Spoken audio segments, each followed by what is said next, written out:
So, Cathy, this is amazing what you're doing. I want you to kind of just take us through why you started it and what we're talking about here, because it's a village in Los Angeles. It's called Correct. The Village. It's called The Village.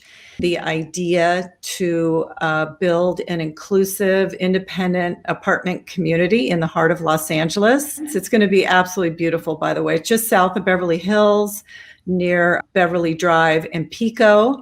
And the first floor is a retail space and to offer jobs and be a vocational training ground for some of our residents. I think the bigger picture of what we're creating here is, just to change the mindset of people that every person has value. We faced such challenges with, NIMBYism and, trying group homes and just so much stigma.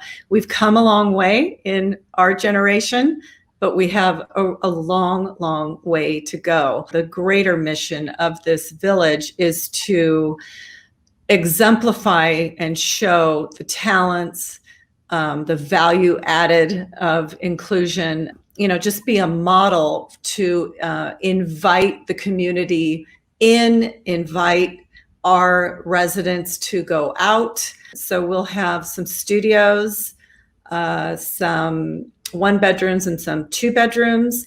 And this is a nice, beautiful building with gorgeous amenities, a rooftop lounge.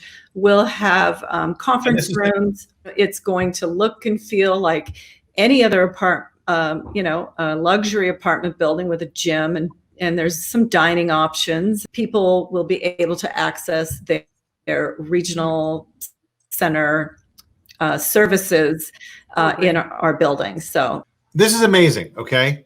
And it's amazing because you're doing it in a metropolitan city. Yes. I think you've attacked something and met the challenge brilliantly. Each individual has a choice of, how to best support themselves. The model is self-sustaining. So through the rent and the subsidies and, all kinds of options that we'll have for families, it's going to be very healthy financially. There are communities that want this to happen in their community. And I think this is an incredibly positive thing for any community. Well, get your mind around this, because I like to give this illustration about the numbers.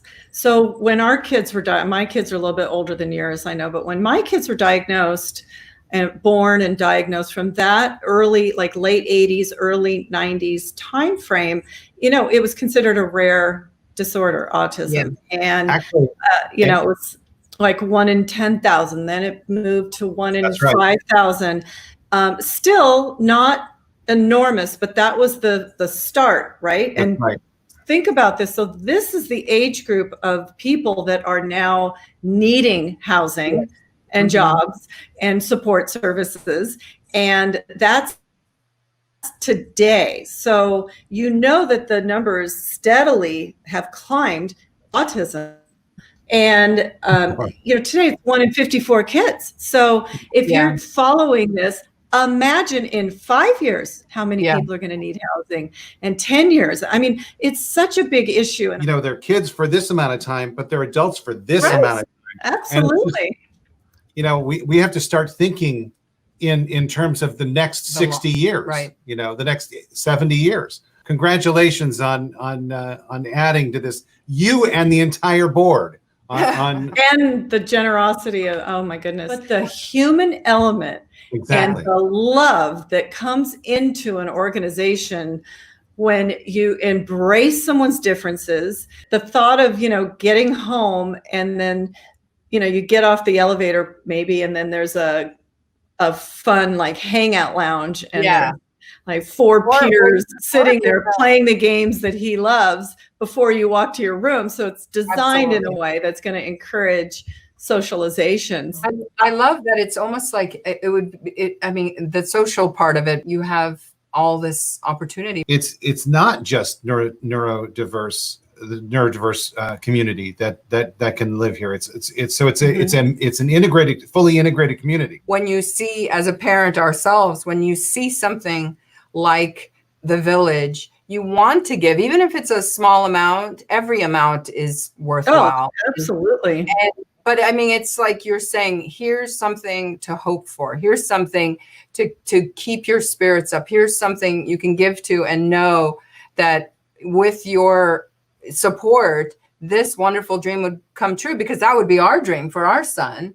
That's your dream for Danny and so many others' dreams. So I think it's very, very important to keep people's spirits alive and keep their hopes that this wonderful thing is being created now, even in these uncertain times.